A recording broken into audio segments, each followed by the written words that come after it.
So hello friends, welcome back to our channel. और आज हम लोग पढ़ने जा रहे हैं BEGLA बेगला 137 language to literature BCom second year का यूनिट 4। आज हम देखेंगे ऑफ लिटरेरी टेक्सेस। ठीक है, तो देखते हैं इस यूनिट में क्या है और हम एक क्विक रिवीजन करेंगे और इस यूनिट को कंप्लीट करेंगे क्योंकि एग्जाम्स चल रहे हैं। तो स्टार्ट करते हैं अपना वीडियो। देखो, इस यूनिट में ज़्यादा कुछ नहीं दिख रहा है ना। तो इस यूनिट में क्या है, देखो फर्स्ट है M.K. Gandhi playing the English gentleman. Read the following passage from Gandhi's autobiography the story of my experiments with truth. The original was written in Gujarati and Mahadev Desai translated it into English.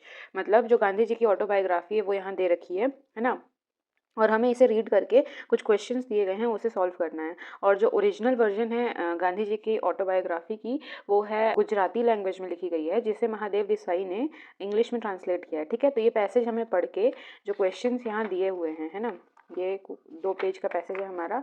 इसे पढ़ के हमें ये जो क्वेश्चंस यहाँ पे दिए गए हैं इसे आंसर्स करने हैं। ठीक है, तो ये बहुत इजी क्वेश्चंस होता है और ऐसे ही क्वेश्चंस एग्जाम में भी आते हैं। पहला क्वेश्चन आपका एग्जाम में ऐसा ही आएगा, या तो एक पैराग्राफ दे दिया जाएगा या तो एक पोएम टाइप दे दिया जाएगा और उसमें उसके रिलेटेड आपको कुछ क्वेश्चंस दे दिए जाएंगे जैसे यहाँ पे दिया गया है, और इन क्वेश्चंस का आंसर आपको उस पैराग्राफ से ही मिलेगा। ठीक है, तो ये मैं अभी नहीं पढ़ रही हूँ, बहुत ईजी टॉपिक है, आप ट्राई करिएगा। अब देखिए, एक ये स्प्रिंग पर आपको एक सोनेट दे दिया गया है। ठीक है, और सोनेट क्या होता है, एक पोएम होता है 14 लाइन्स का। ठीक, ये याद रखिएगा, हो सकता है पूछ ले। देखो ये क्या है, in this section you are going to study the poem spring. ठीक है, written by Gerald Manley Hopkins. Read it carefully and answer the questions about the ideas contained in the poem. ठीक है, to answer this question you must understand the meaning of the words use. और उन questions को answer करने के लिए हमें इस पोएम के हर वर्ड्स को समझना बहुत ज़्यादा ज़रूरी है। हॉपकिंस 1844 में इनका बर्थ हुआ था और 1889 में इनका डेथ हुआ था। coined new word to describe his feeling and used some words which had remained unused in English for a long time. Many of his poems are about his feelings about the nature and God. इनकी बहुत सारी जो poems हैं वो इनके feelings के बारे में होती हैं, जो इन्होंने इनकी फीलिंग्स गॉड और नेचर के लिए जो भी थी इनकी फीलिंग्स, उसके बारे में ये अपने पोएम में रिप्रेजेंट करते हैं। ठीक है, the poem spring is a sonnet. ये जो हमें आगे पोएम दी गई है स्प्रिंग, ये एक सोनेट है। ठीक है, और जो कि एक पोएम होती है 14 लाइन्स की, और जिसमें जो फर्स्ट स्टेंजा होती है वो 8 लाइन्स की होती है, जिसे हम ऑक्टेव कहते हैं। ये इंपॉर्टेंट है इस यूनिट में, मान लो, और कुछ तो दिया नहीं इस यूनिट में, ये जो दिया है यही बहुत इंपॉर्टेंट है। ठीक है, और जो सेकंड स्टैंजा होती है वो 6 लाइन्स की होती है, जिसे हम सेस्टेट कहते हैं। ठीक है, देखो 14 लाइन्स की ये पोएम है, ठीक, जिसे हम सोनेट कहते हैं। ठीक, जिसमें से फर्स्ट पैरा जो है हमारा वो हमारा होता है 6 लाइन्स का, और जिसे हम कहते हैं 6 लाइन्स का ऑक्टेव, ये याद रखना। ठीक, और जो सेकंड पैरा होता है हमारा वो होता है, सॉरी, जो फर्स्ट पैरा होता है वो 8 लाइन्स का होता है और जो सेकंड पैरा होता है वो 6 लाइन्स के होते हैं। ठीक है, और इसे हम कहते हैं सेस्टेट। ठीक, और in the octave he describes the lushness and richness of spring.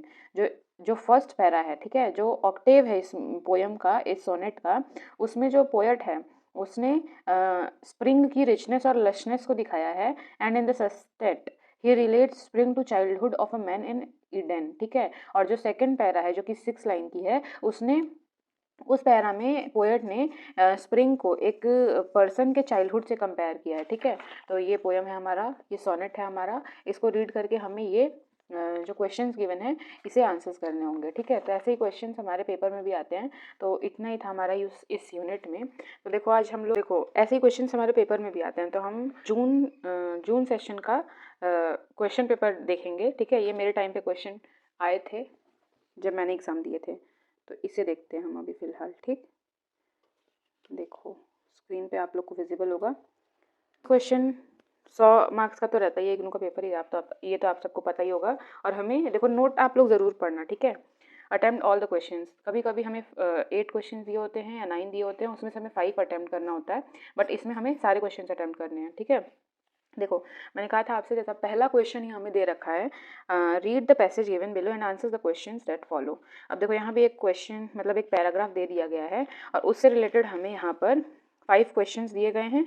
मतलब मेनली 2 क्वेश्चन है जिसके अंदर आपको 10 पार्ट्स में 10 क्वेश्चन है, ठीक। तो ये आपका पहला क्वेश्चन आपका 20 नंबर का रहेगा, जो कि बहुत ही ईजी और स्कोरिंग क्वेश्चन होगा आपके लिए। तो ये क्वेश्चन आप आराम से कर लेंगे, ठीक है। देखो क्या है, फर्स्ट क्वेश्चन है what is the character in literature and drama, ठीक है। कैरेक्टर और what is the character in literature and drama. तो देखो as a human being we are constantly interacting with one another and form. देखो question paper जब भी मिलेगा है ना, तो पैसेज पढ़ने से पहले एक बार आप इन क्वेश्चंस को रीड कर लेना, ठीक है। ये क्वेश्चंस पहले पढ़ने का एक ये फ़ायदा रहेगा कि क्वेश्चंस पढ़ के जब आप पैराग्राफ पढ़ोगे तो आपको ये याद आएगा कि अच्छा हाँ ये तो क्वेश्चन पूछा है पीछे, है ना।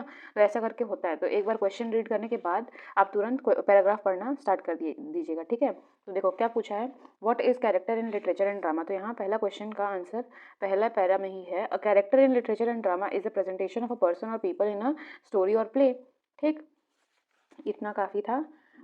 फिर उसके बाद है और लिख सकते हो, कैरेक्टर्स कैन बी फिक्शनल और based on real people and they can be protagonist the main character in the story और the antagonist the character who oppose the protagonist, ठीक है। इतना आप लिख सकते हो फर्स्ट आंसर में। तो ये हमारा फर्स्ट आंसर हो गया फर्स्ट क्वेश्चन का। What are the 3 main ways in which a character can described. अब देखो यहाँ है, characters is often described using physical, emotional and psychological traits, ठीक है। ये 3 हो गया मेन वेज। अब हो गया थर्ड है, how can a character trait change through out a story. तो ये हो गया हमारा आंसर। हाँ ये है, देखो character traits can change throughout the story as the character goes through different experience and learns from them, this may be called character development. ये हो गया हमारा थर्ड।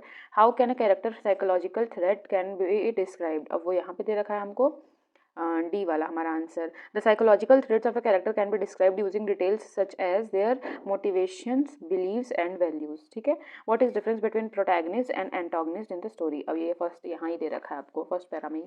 तो ऐसे ही करके आपको पैराग्राफ रीड करने के बाद इन क्वेश्चंस को आंसर करना होगा। अब क्या कह रहा है, add prefix to the following words to make opposite. अब इसके आगे देखो प्रीफिक्स और सफिक्स भी क्वेश्चंस पेपर में आते हैं। प्रीफिक्स ऐसे वर्ड्स होते हैं जो हम किसी वर्ड के आगे जोड़ते हैं, ठीक है। प्रीफिक्स, ठीक है, हम किसी वर्ड के आगे जो वर्ड्स जोड़ते हैं हम उसे प्रीफिक्स कहते हैं। और सफिक्स ऐसे वर्ड्स होते हैं जो हम किसी वर्ड्स के पीछे कुछ वर्ड्स जोड़ते हैं, जिससे हम जो भी चीज़ जोड़ रहे हैं उसके बाद उस वर्ड की मीनिंग कुछ ना कुछ बननी चाहिए, ठीक है। ऐसा नहीं कि हमने कुछ भी उठा के जोड़ दिया, कुछ ऐसा जोड़ना है जिससे उस वर्ड के मीनिंग में चेंज आए और वो कुछ बने उसका मीनिंग, ठीक है। अब क्या कह रहा है, add prefix to the following word. हमें इस वर्ड से में प्रीफिक्स ऐड करना है, मतलब इन वर्ड्स के पहले कुछ ऐड करना है जिससे इन वर्ड्स का मतलब एकदम अपोजिट हो जाए, कॉन्ट्रास्ट हो जाए, ठीक है। तो कंफर्टेबल, तो इसके आगे हम अन वर्ड यूज कर देंगे, तो uncomfortable. Necessary, unnecessary. Like, dislike. Valid, invalid. Regard, disregard. ऐसे ही करके आपको ये क्वेश्चंस करने होंगे। देखो थर्ड है, complete the following sentences using appropriate conjunction. Conjunction भी पूछता है पेपर में, फिलिंग द ब्लैंक्स के फॉर्म में आपको देगा, ठीक। Define any two of the following literary devices with the following with suitable example in about 100 words each. अब देखो सिनेक्डॉकी, अंडरस्टेटमेंट, टेंशन, पैराडॉक्स, ये सब आपके ब्लॉक 2 में दे रखा है।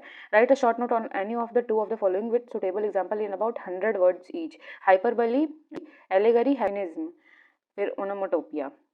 ये 4 दिए हैं, इनमें से दो पे आपको शॉर्ट नोट लिखना है 100 वर्ड्स के, और यहाँ पे भी 4 दिए हैं, आपको किसी 2 पे लिखना है, ठीक है। फिर करेक्ट द फॉलोइंग सेंटेंसेस। अब आपको कुछ सेंटेंसेस दिए हैं, इसको आपको करेक्ट करने हैं, सही बताना है ये क्या होगा। फिर देखो सुटेबल प्रीपोजिशंस भी दे रखा है, प्रीपोजिशंस भी आता है पेपर में, ये भी 10 नंबर का है।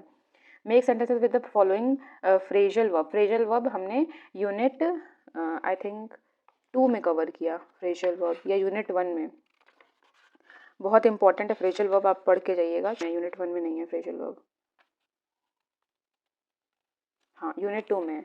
तो मैंने यूनिट 2 में आपको एक्सप्लेन कर रखा है कि फ्रेजल वर्ब्स क्या होते हैं, तो आपको वही करना है। देखो make sentences with the following phrasal verb, sentences बनाने हैं, ये फ्रेजल वर्ब्स दिए हुए हैं आपको, इनको यूज़ करके सेंटेंसेस बनाने हैं। तो आपको इन सब के वर्ड्स के मतलब पता होना चाहिए, तभी आप सेंटेंस आराम से बना पाओगे। फिर देखो ये भी 10 नंबर का है। Identify and explain the figure of speech in the following sentences in about 100 words. अब ये भी आपको दे रखा है, ये फिगर ऑफ स्पीच है, आपको एक्सप्लेन करना है कि इन सब लाइन्स में कौन से फिगर ऑफ स्पीच यूज़ किए गए हैं। और एक जो तुम्हारा स्टेटमेंट है वो 2 नंबर का है, 5 क्वेश्चन है, तो 10 नंबर का ये भी क्वेश्चन हो गया एक। और लास्ट क्वेश्चन है, देखो add suffix to make adjective form. अब इसके आगे सफिक्स ऐड करना है, ठीक है, ताकि ये एडजेक्टिव बन जाए। एडजेक्टिव मतलब विशेषता बताए, क्वालिटीज बताए किसी चीज़ की। तो ये भी 5 दे रखा है, 5 नंबर का। Use the following words in the sentences as directed. अब ये जो वर्ड्स दे रखे हैं इनको बता रखा है ब्रैकेट में कि आपको ऐसे यूज़ करना है जिससे कंज्यूम वर्ड किसी चीज़ की एडजेक्टिव विशेषता बताए, ठीक। तो ये था हमारा जून का question paper BEGLA 137 language to literature का क्वेश्चन पेपर। ठीक, सो आई होप कि आपको आज का वीडियो अच्छा लगा होगा और आपके आज के टॉपिक्स क्लियर हुए होंगे और आपको समझ आया होगा कि पेपर किस टाइप का आ रहा है। ऑफ लिटरेरी टेक्स्ट इसके इसी यूनिट 4 के साथ खत्म होता है हमारा ब्लॉक 1। तो अगर आपको मेरा पढ़ाया हुआ थोड़ा भी अच्छा लगा तो आप इस वीडियो को लाइक करें, ज़्यादा से ज़्यादा शेयर करें अपने फ्रेंड्स के साथ, ताकि उनको भी कोई प्रॉब्लम ना हो और उन्हें भी समझ आए कि पेपर किस टाइप का आ रहा है और उन्हें भी एक आइडिया लगे कि क्या क्या क्वेश्चन आ रहे हैं पेपर में, है ना। तो अगर आपको मेरे साथ ऐसे आगे फर्दर पढ़ते रहना है तो आप मेरे चैनल को सब्सक्राइब करें। थैंक्स फॉर वॉचिंग, मिलते हैं नेक्स्ट वीडियो में, तब तक के लिए बाय बाय, टेक केयर।